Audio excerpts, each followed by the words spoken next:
Welcome back, everybody, to another edition of the Shelby County High School Football Show. Alongside Andrew Simonson, I'm Alec Etheridge, and we're here to get you geared up for another week of high school football action. And now we've got some games that we can actually look back on, and we can really base moving forward on actual talent, on actual games, which last week we really didn't have much of that. So it was just kind of going off what we had been told by the coaches going into the season. Some are going to downplay it, some are going to play it up a little bit, and I think we saw a little bit of that actually take place last week, including in our first game on Thursday night when Helena came out of the gate roaring with an offensive start that was unbelievable to see. So we're going to get you geared up on this week's show for another big week of high school football action right here in Shelby County. We've got a total of 9 games taking place this week, and of those 9, 4 are going to be county battles. So one of those weeks where you get a lot of excitement, a lot of local rivalries, the last week before region play. So there's a lot that's going to be on the line this week as teams look to really get prepared, Andrew, for what's ahead in region play the rest of the season. But before we jump into that, I want to get your takes on week 1. What is it that stood out to you the most after that first week of action, going back to last Thursday through Friday night? Well, there were a lot of surprises, obviously, through all the teams. Like you said, some people came in downplaying, some people played up their strengths. But I think one of the things that made a bigger impact on me was just right out of the gate with Helena. We saw a very dynamic and diverse attack from them. We come to expect that Helena is obviously going to be a very strong run team, but I think with Carson Acker in the pocket and with just the dynamic breadth of receivers that they have and just so many great weapons across the offense, I think that we saw that Helena is going to be very dangerous on both the offense and the defense this year. And it's not an overreaction to say that they could be one of the top teams in 6A this year. Well, you stole the words right out of my mouth. It's literally, I have written down overreaction day, and Helena is that overreaction. Yes. And I don't know that it is much of an overreaction right now just because of what we saw them do on Thursday night. But the 2 teams that I have written down right now, Helena and Spain Park, right. You were out at that Spain Park game against Calera. We were both out at the Helena-Chelsea game, and what they did on both sides of the ball was just unbelievable to see in week 1 of the season. You look at Helena, like you said, Carson Acker, what he was able to do throwing the football, and that's a dynamic that Helena somewhat had, but they really haven't had to that ability the last few years. And you combine that with the 2 running backs that both of them, Jordan Washington and Jeremy Spratling, with runs of 80-plus yards in that game. And then you look at what they did defensively. And a night later, Spain Park, you saw them in action against Calera and what they were able to do with, I believe, a 55-0 shutout in that game. And that was my team, bold prediction coming into the season. They were going to get back into the playoffs. So just those 2, talk about those a little bit. Then we'll kind of look ahead. We'll start jumping in here in just a minute to the rest of this, the show. But about those 2 teams specifically and what they were able to do to stand out in week 1. I think that we saw from both of these teams that they not only have the offense to score a lot of points, but they have the defense to limit it as well. Obviously, we saw that a little bit more pronounced with Spain Park just because with Calera, there's a lot more uncertainty. There's a lot more new pieces in the offense. We obviously have a new coach over there with Gerard Holder, and it just produced more of an environment where we could see that Spain Park side really make a bold statement. That's not to discredit Spain Park. That's just to say I think that we really saw an ideal environment for them to come out strong. But I do think that Brock Bradley, that all the receivers, that both of the Shanks brothers at running back, they all look really good. And I think that they're going to be a very strong team this year. And just looking at Helena, it's the exact same thing, obviously with a bit of a sterner test in Chelsea. But I think that both of those teams got the right openers to be able to show what they had.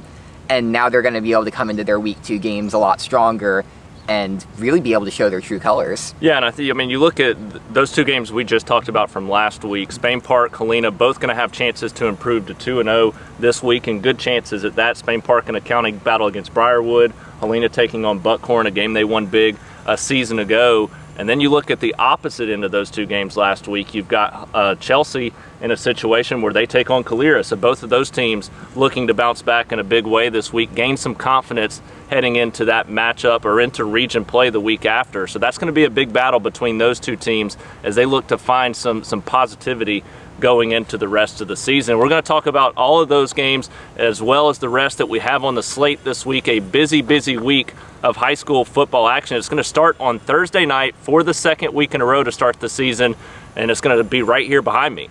Thompson and IMG Academy. We all have heard about IMG Academy, the powerhouse, nationally ranked inside the top 5, the number 4 team in the country right now, sitting at 2-0 already. Well, Thompson, guess what?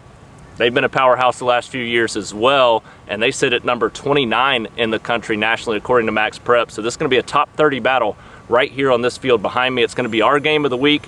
We're going to break it down first, and then we're going to jump into the rest.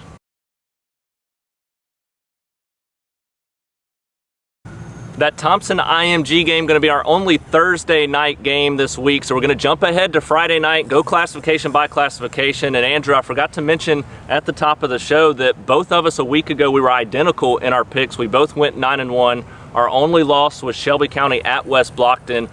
We'll talk about them later on in the show as they take on Montevallo in a big county matchup this week as well. So we'll see if we have any disagreements this week. I think we may at some point, and who knows, it could start right here as we go classification by classification the rest of the way and start with Oak Mountain at Pelham this week in a fun matchup, a rivalry battle between these two county teams who numbers wise, their football programs are pretty similar despite the classification difference in 7A and 6A. The Pelham Panthers, they open with a win 21-6 on the road last week against Jackson Olin.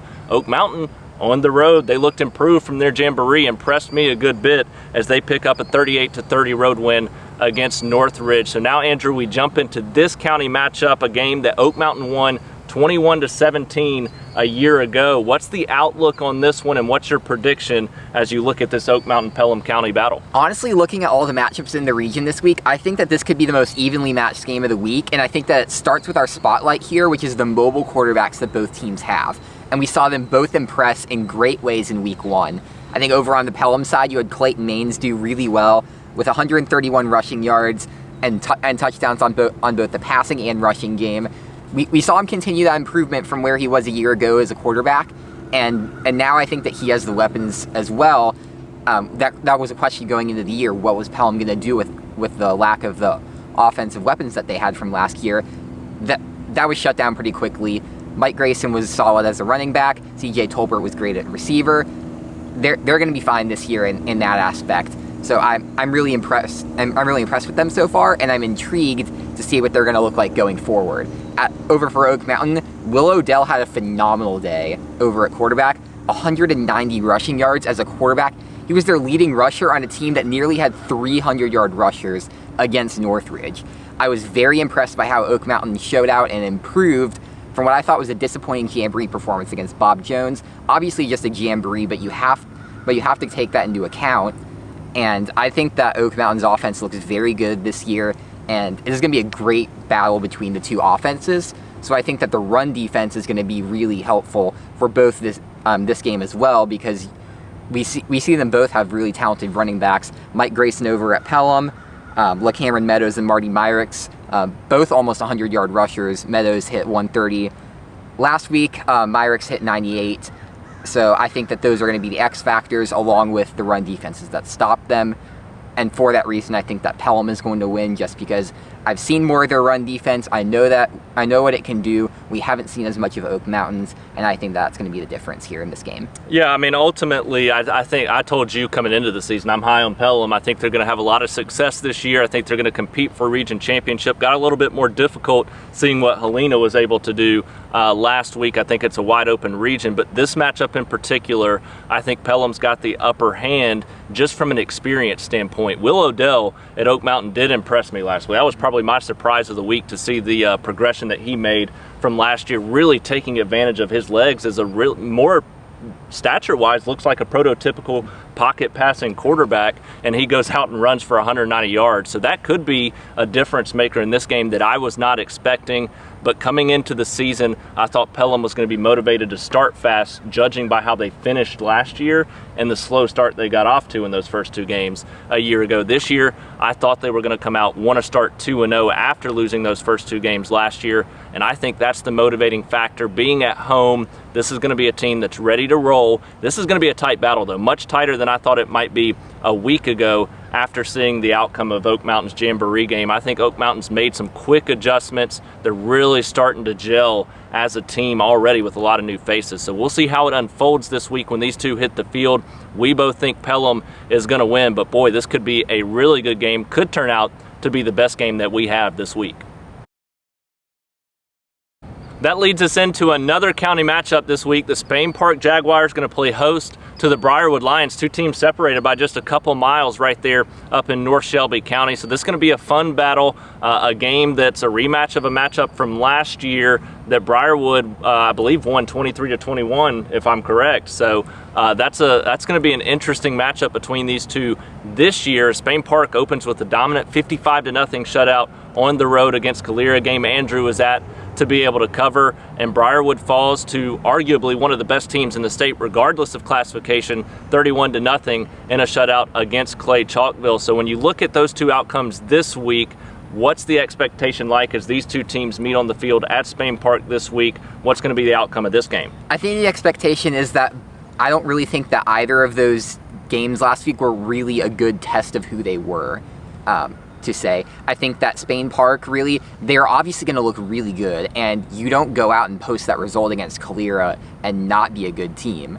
But we know that Calera is a 6A team in a rebuild versus a Spain Park team that has playoff aspirations in 7A. There's obviously a big difference there, but I do think that Spain Park impressed in the right ways, and that they're going to still come out here and look like a very good team. And then you turn and look at Briarwood. You're obviously falling to one of the top teams in 6A in Clay Chalkville. The only reason that Clay Chalkville is not the #1 team in the 6A is because they're behind Saraland, who just won in overtime against Lipscomb. Like, they're obviously one of the top teams in the state, and there's no shame in losing to them. But like you mentioned a second ago, Briarwood's defense looked very good against that test, and I think that they're going to look very good here as well. But I think that overall, I think that Spain Park is going to have the edge just because of what I saw from them last week. Brock Bradley really assured as a starter. He proved to me that he could go and spread the ball out to a ton of different receivers and make them all look good. And then on top of that, the Shanks brothers over at running back, Derek and Dakari, they both looked very strong. They both looked very assured of themselves in that pressure-filled situation, and they came out and delivered. And the big X factor here is going to be Jared Smith, because just the dominance that he performed on defense last week, he is going to be a problem that Briarwood and everybody else that Spain Park has to face this year is going to have to solve. And for that reason, I think that Spain Park is going to come out with a win. I do think that because of the rivalry element to this, though, that it is going to be closer than a lot of people would expect. Yep, I mean, it definitely could be. I'm high on Spain Park this year. Them and Pelham, the two teams I really was high on coming into the season. Helena's now jumped into that, obviously Thompson. But I think Spain Park is a really, really good football team. It's the most balanced they've been, quarterback, running back, offensive line, across the defense that they've been in quite some time. I think they have the upper hand in this game. You look at Briarwood, defense played phenomenal week one. Despite giving up 31 points, they were on the field a lot. That was a closer game than I expected to be for a long time. Clay Chalkville pulled away a little bit at the end, but a 31-0 performance against that team is not a bad performance. And you look at what that defense did to improve from where they were last year. That's going to have to be a focus for them moving forward. But all the key pieces that they're replacing on that offensive side of the football. Last year they win this game 23-21. This year they're without Christopher Vizina, the quarterback now at Clemson, one of the top recruits in the country. I think Spain Park's defense is going to be out to prove a point early in the season after a shutout last week. I think they want 2 shutouts in a row, and I will not be surprised if they get 2 shutouts in a row. Does the offense score 55 points in this one? No, I don't think so. I think it's going to be a much tighter game from an offensive standpoint, but I do expect Spain Park to win. I expect them to win a little bit more comfortably. They're pulling away in the second half. So that's 2 predictions for Spain Park in that matchup. I'm high on the Jags. I think you're starting to grow that faith in them too. So I'll keep pushing at you a little bit throughout the rest of the season. But we'll see if Spain Park's able to get some revenge this Friday against Briarwood. Well, it's another county battle, a third one in a row that we're going to touch on here. Is the Chelsea Hornets get to host the Calera Eagles. It's going to be the home opener for Chelsea. Calera going to hit the road for the first time, and as we talked about in the opening to the show, this is a matchup where you got two teams who are looking to bounce back in a big way. Last week, both struggled in different facets of the game. Obviously, Calera, they lose 55-0 to Spain Park. Chelsea, they lose 50-14 to Helena. I do think we saw some positives from Chelsea at times in that game, specifically on the offensive side of the ball. The biggest struggle was that everything, there was just not much downfield on the offensive side. Emerson Russell was able to find some space at times, but you're going to have to find a different threat to take some pressure off of him if this offense is going to be dynamic. As for Calera, they just lost a lot. They lost a lot from last year. When you lose your top producers at most of your key offensive positions, you lose some of the top tacklers in the county, it's tough to replace that. You throw into the mix a coach that leaves the week before fall practice. There's a lot that this team's having to deal with right now, and confidence is just something that's going to have to grow throughout the season. So both of these teams, for different reasons, looking for people to step up, one, but two, looking for some confidence going into this matchup. So Andrew, looking at this battle between Chelsea and Calera, it's at Chelsea, but what's going to be the key focus for you, and who do you think walks away victorious? So my key focus is going to be, like you talked about with Chelsea and their passing game. I think that we obviously saw that Emerson Russell is going to be one of the top backs in the county this year. He looked very strong in both the receiving element and the rushing element in their loss against Helena last week. But I think that what we didn't see last week was we didn't see Carter Dotson, and we didn't see the receivers as much as I thought that we would. You obviously have two great weapons out there in Anthony Lanzi and Jackson Shuttlesworth, and they both showed out well at times, but they just didn't get the ball enough and in enough situations where they could really make a difference. We saw a lot of short plays, a lot of just little gains on offense. But but it's like you said, they're gonna need to turn those into bigger gains and become more dynamic as a unit overall in order to start making a difference. I think this game against Calera is a great chance for them to show that, a great chance for them to bounce back and really just show that they are an improved offense from where they were last year, because we weren't really able to see that against Helena last week. And so for that reason, and just because obviously Calera got punched in the gut last week, and they're still going to be recovering from that, I do think that they're going to come out and be more motivated and that they're going to want to win this week. I just think that Chelsea is going to show that they have that advantage over them and that they're going to walk away as the winners in their home opener. What was it specifically, because you were there, what was it Calera struggled with the most just looking at that game? Obviously, it's a good Spain Park team, but offensively, defensively, what were the biggest struggles there? I just think for a while they just didn't look very comfortable. I think that Spain Park obviously came in with the mentality that they were going to get out to a fast start and just overwhelm Calera. We heard that from Vakakis in the post-game interview as well. But I think that Calera just wasn't really able to recover after that slow start. We did see the offense start to get their legs under them. I think that's why we didn't see the scoreline get worse, is not because Spain Park took their foot off the gas, but because Calera more or less rose up to the challenge as the game went on. So I do think that they're going to come into this game more improved off of having had that test, but I just think that Chelsea is going to prove to be a class above Calera still. But I do think it's going to be a closer game than what Calera faced last week. Yeah, I think Spain Park's fast start was a big key last week. When you're dealing with everything you're dealing with, all the players that you're having to replace, a team comes out and starts that quick against you, it's easy to lose some confidence early in the game. So they're going to have to come out. If Calera wants a chance in this one, come out and start fast in this matchup to be able to pick up a road win against Chelsea. When you look at Chelsea, though, the talent that they have this season, we see Emerson Russell and that offensive line. They played well at times, but beyond that, there was just, it felt like every play was a bubble screen out wide when it came to the passing game. They're going to have to open things up. I think they're going to do that this week. I think Emerson's going to have another successful game, but beyond that, I think they're going to take more downfield shots. I think they're trying to reserve a little bit of their offense for region play, but honestly, you know what's ahead in their region. I think they got to take some chances and get some confidence this week. I think you're going to see that more on the offensive side. So I think that's going to be what leads Chelsea to a win in Game 2 as they look to build some confidence heading into region play. Boy, did the Helena Huskies look great last week. Andrew, you and I both were there to watch their matchup against Chelsea. They walk away with a 50-14 thumping in that opening win on a Thursday night, and they just looked ready to roll. The running game was working. I was blown away early by the shots they were taking downfield with Carson Acker, and it could have been a much bigger game for him than it even was, and it ended up being a surprising game from him throwing the football. Head coach Richie Busby, I think, was kind of helping him fly under the radar this year coming into the season, and now he's definitely on the radar moving forward. But they win that one 50-14 a week ago. Now they get Buckhorn in week 2, a game that they won 55-17 last year. Buckhorn does look improved.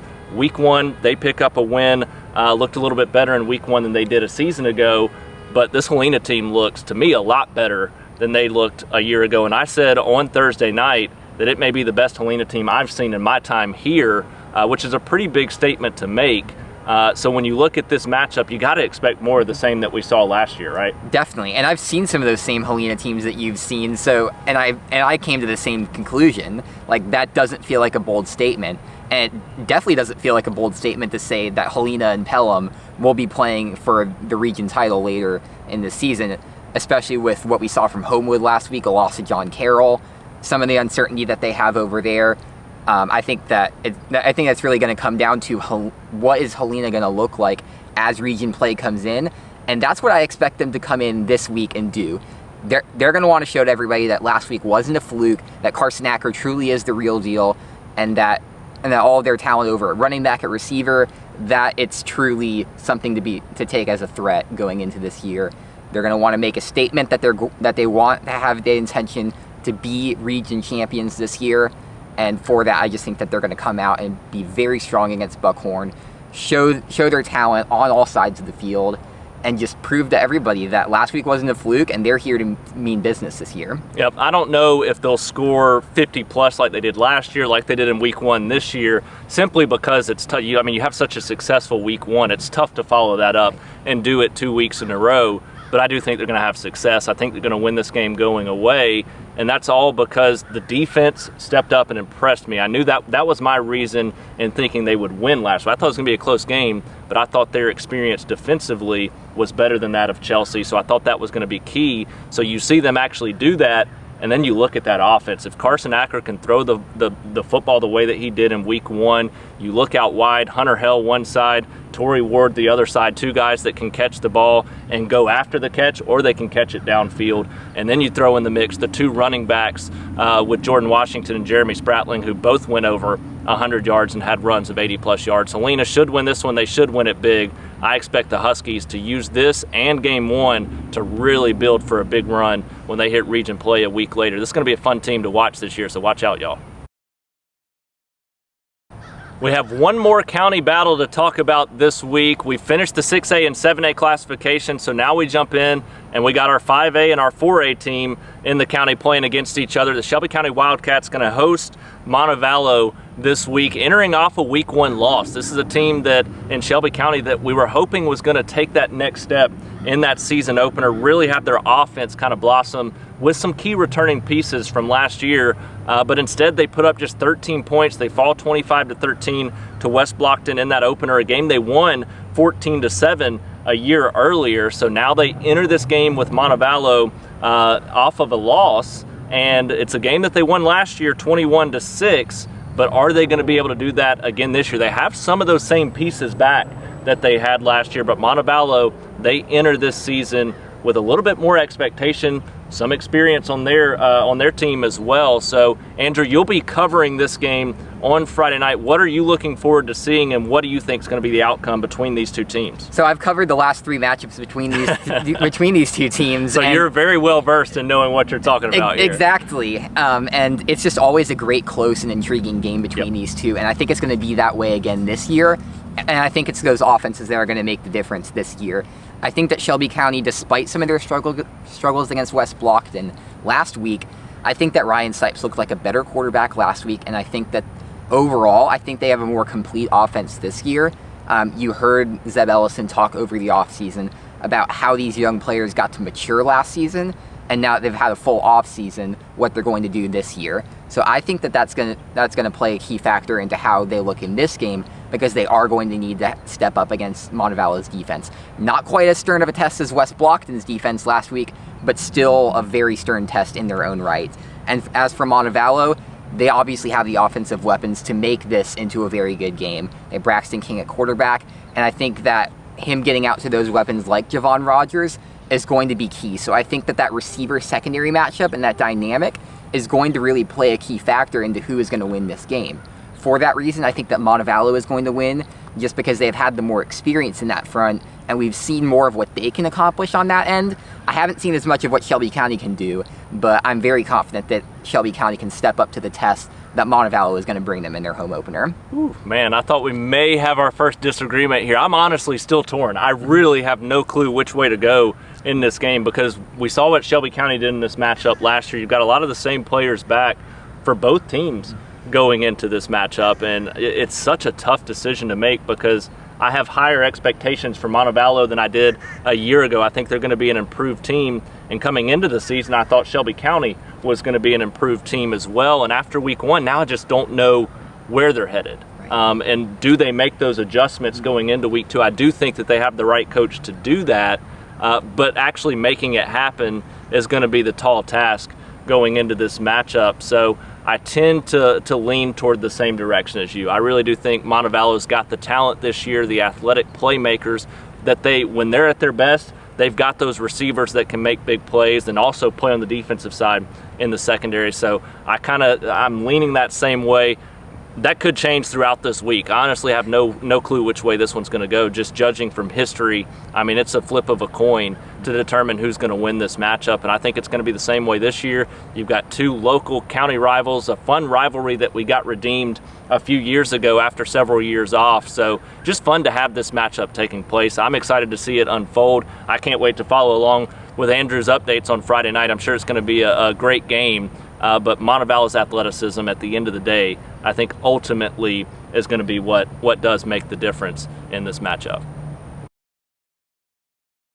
Now down to the 2A classification, the Vincent Yellow Jackets going to enter this matchup at home, their home opener against Winterboro, with a win in week one. They win that game a week ago against Raglan, 29-20 on the road, a game that it seemed like they were about to pull away in, and then at the very end just kind of struggled to put it away. But they ultimately win by 9 points. They start the season 1-0, and now they get a Winterboro team that they beat 56-0 a season ago. Winterboro does enter off a 33-7 win. They look a little bit improved from what they were a season ago at this point in time. But you got to be impressed to see Vincent with everything they lost. To me, it was important for them to have that week one test to close out a game, even with the struggles they had late in that football game, to be able to close it out and show that they can still win a football game late like that.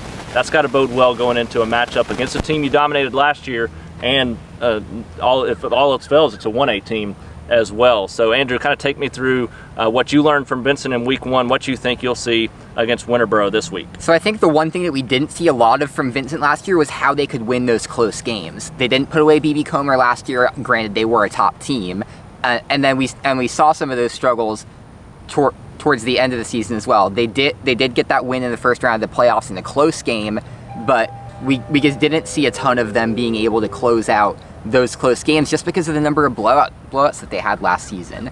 And I think that this year, to get that to start out in week one is a very big statement about who they are as a team this year, especially because of the reloading talent that they have this year. And that was the other thing that I saw last week, is that all of those stars that Coach Weatherford has been talking about this offseason, they all lived up to their expectations. And we saw that this is going to be a Vincent team that they might have a little bit of a step down from last year, but so far this year, they look like a very strong team. We saw Cason Fields not only show his arm, but he showed his legs as well this week. And I'm going to be really interested to see how that passing dynamic looks, because we saw some great talent out of Phoenix Maxwell last week. We know that Aiden Poe is a strong receiver as well. So I think that both of those combined are going to allow Vincent to develop a little bit more of a pass game. That can start here, but when Raquelis Robertson has 125 yards and 2 touchdowns, you can't not run the ball as well. So I think that the run game is still going to be a huge dynamic between him and Fields, and I think that is what makes the difference this week as well. Yeah, I think that you mentioned, I think that was a light week. 125 yards for Raquelis Robertson and 2 touchdowns. I mean, he's got the potential in 2A against a 1A team especially to go off for 200 plus yards and a few touchdowns. And I think you're going to see something like that this week That said, you look at what Kasem Fields was able to do with his legs as well.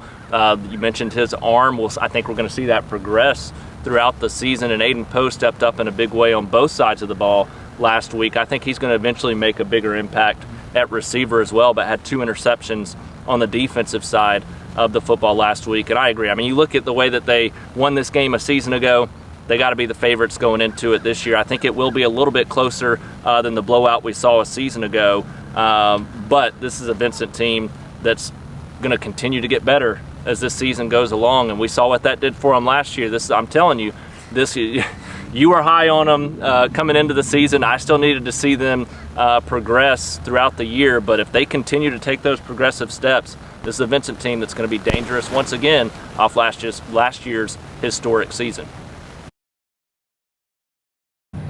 Before we get to our SCR Stars of the Week from week 1 of the season, we talk about our AISA and ACSC teams, and we've got 2 matchups this week. We've got Coosa Valley hosting Lowndes this week, and we've got Evangel hosting Southern Prep. You look at both of these teams so far, you can't talk about Coosa Valley Lowndes without talking about the Cornerstone matchup, a matchup the Cornerstone Chargers, who are on a bye this week, won 56-0 a week ago. So Coosa Valley coming in struggling. Evangel, Southern Prep. Evangel now sitting at 3-0 on the season and getting an 0-2 Southern Prep team. So Andrew, what are your predictions for these 2 matchups coming into Friday night? I think for Coosa Valley and Lowndes starting out, we're just going to see the gap between Lowndes and Coosa Valley really show this year. We obviously saw Lowndes win big last year. They're a top 5 team again in AISA this year.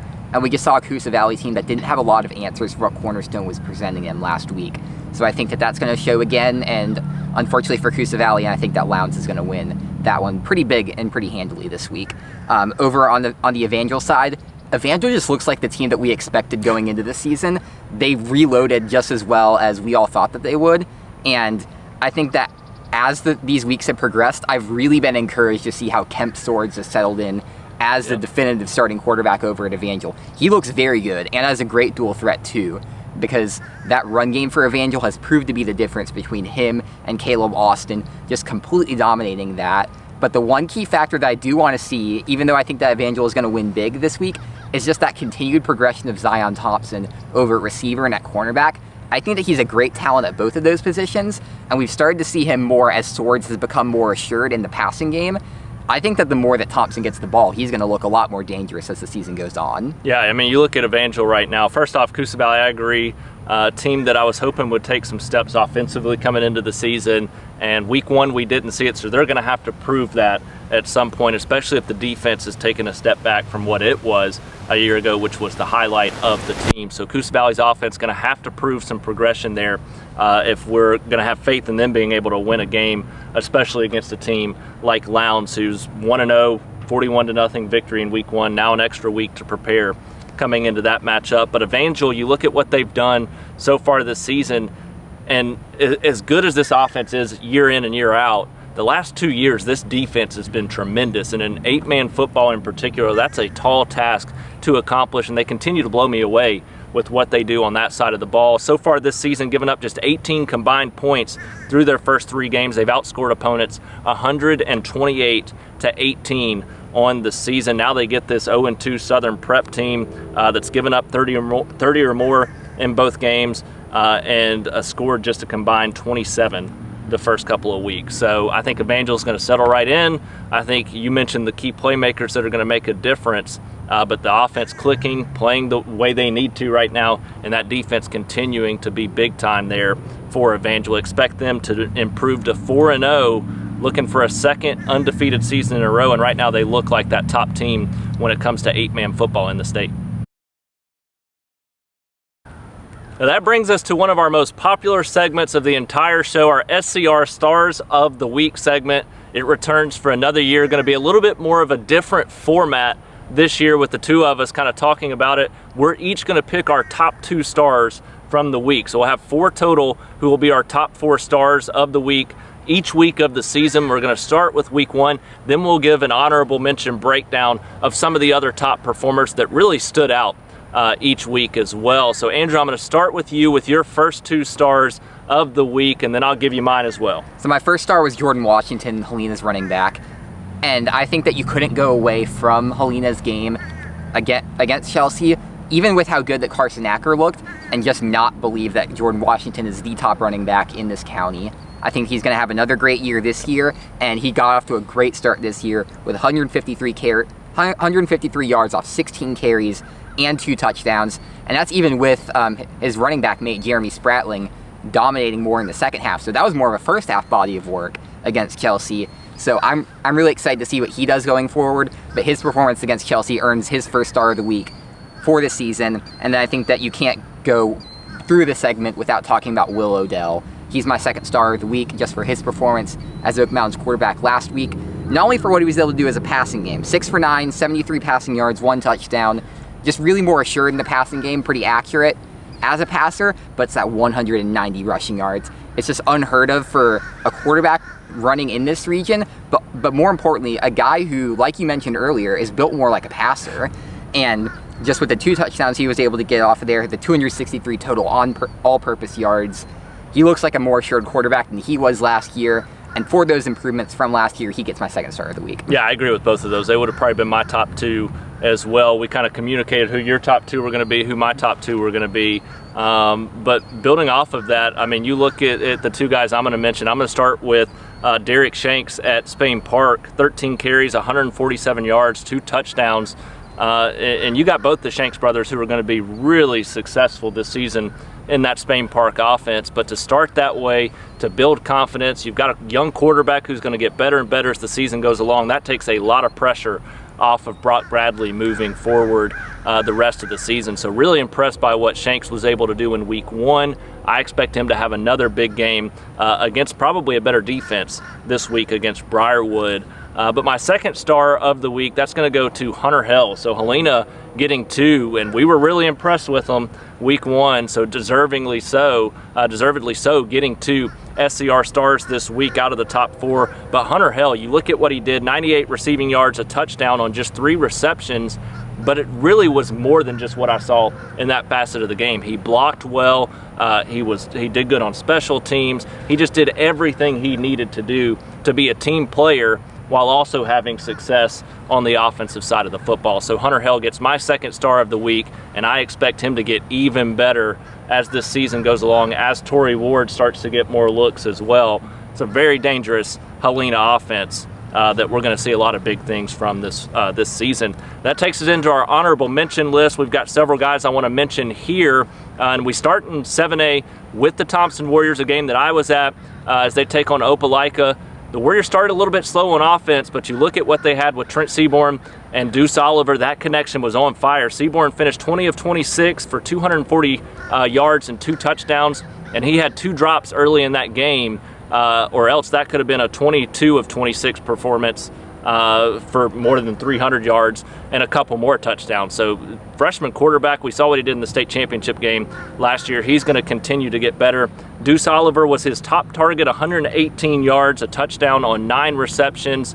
He looked really good, and you throw Colby Hearn in the mix there, that's going to be a dangerous duo at the receiver position. But the defense I talked about earlier was the big highlight for me when it came to Thompson. Trent Cheatham led the team in tackles with 7, a name that you hadn't heard much about coming into the season or last year. He's a guy that's really stepped up early. And Caleb Harris, he was all over the place. He was around the ball the entire night for that Thompson defense. He had 4 tackles and an interception and was an inch away from several other tackles as well. He's going to be a great defensive back there for the Warriors this season. As for Spain Park, you mentioned Brock Bradley.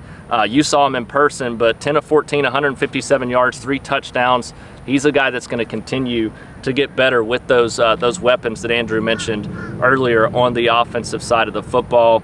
And you also mentioned Jeremy Spratling. Now, I know that was one you had to make sure was on the honorable mention list this week, but just what he was able to do. He went for over 100 yards, had 3 touchdowns, really big in the second half, had a 90-plus yard touchdown run in that game for Helena. I expect him and Jordan Washington to be a dynamic duo moving forward the rest of the way. And then Clayton Maines at Pelham. I mean, this is a guy last year that impressed me as the season went along. This year, he's got the potential to be a really, really good quarterback. And in week 1, 131 yards, 1 touchdown passing, and 2 touchdowns rushing. with 63 yards. So a total of 3 touchdowns and nearly 200 all-purpose yards, and I think he's going to get better than that as the season goes along. And that takes you to the trio of Vincent players that we want to mention. Aiden Poe, a guy that's going to play at receiver. He's going to play on defense. He had 2 key interceptions in that game, so that's a big performance for him on the defensive side, playing both sides of the ball a good bit throughout that game. And Rykellis Robertson, 125 yards, 2 touchdowns, running the football for the Vincent Yellow Jackets. And Casey Fields stepping into that starting quarterback role, 117 rushing yards, a touchdown, and 58 passing yards and a touchdown. So between him and Robertson, that's a duo that went for over 200 yards running the football, nearly 250 yards there running the football. So that Vincent team going to be dangerous once again. So that's our SCR Stars of the week. This week, the first week of the season. We've got another week of non-region action this week, some county battles. You're going to get some good performances out of that, and then region play kicks off. So it's going to be a fun year as we pick out our top 4 stars each week and then give you a great list of other performers from around the county. Well, that's going to do it for another edition of the Shelby County High School Football Show. We've got an exciting week on tap. Like we mentioned, 9 games, 4 county matchups, a Thursday night national matchup right here. So a lot of excitement this week, Andrew, but what are you looking forward to the most? Which game's going to stand out to you this week? So I think the cop-out is obviously to go for Thompson and IMG just because they're obviously such a big national matchup this week. But I'm really looking forward to Pelham and Oak Mountain this week. That's going to be a game that you're going to be at this week, and I think that that's going to be really good. It's going to be a really good battle between Clayton Maines, Will Odell, just all those offensive weapons around them. And I think that we're also going to see both of those defenses step up as well. And I just think that overall, it's a very well-balanced matchup between 2 great teams. And I think that we're going to see some fireworks come out from both of those this week. Yeah, obviously, we'll both be here on Thursday night for this Thompson IMG game. We're excited for that one. We'll have a Facebook Live show from that game. But Friday night's just loaded with county matchups, and it's a big one. Oak Mountain Pelham's going to be one I'm at. I'm very excited to see that matchup. I think that could go a long way in determining some confidence. Pelham really needs that one if they want to compete for a region championship this year because of what it can do for their confidence. But beyond that, I think the Shelby County Montevallo game. You'll be out at that one. Chelsea Clear is going to be important because both those teams need to bounce back. But this is a big early season game for these 2 rivals in Shelby County and Montevallo. Montevallo, they want a 1-0 start, get some confidence going into this season to get back to the playoffs and also compete for a region championship. In Shelby County, they almost have to bounce back this week to get some confidence back, to have that going into region play if they want to get back into the playoffs. So that's going to be a key matchup for me to see which of those 2 teams. Does Montevallo start fast?